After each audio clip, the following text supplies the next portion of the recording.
يا علي يا عظيم يا غفور يا رحيم يا علي يا عظيم يا غفور يا رحيم.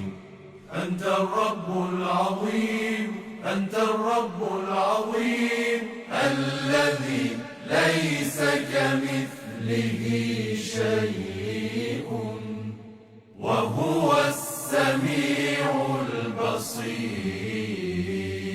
وهذا شهر عظمته وكرمته وشرفته وفضلته على الشهور، وهو الشهر الذي فرضت صيامه عليه، وهو شهر رمضان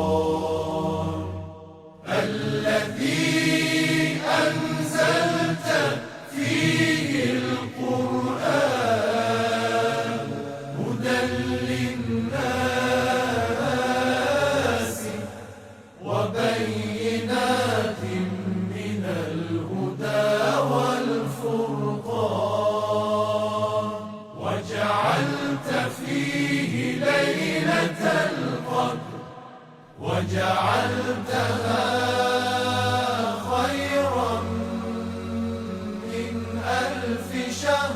فيا ذا المن ولا يمن عليه، من علي بفكاك رقبتي من النار، في من تمن عليه وأدخلني الجنة برحمتك يا أرحم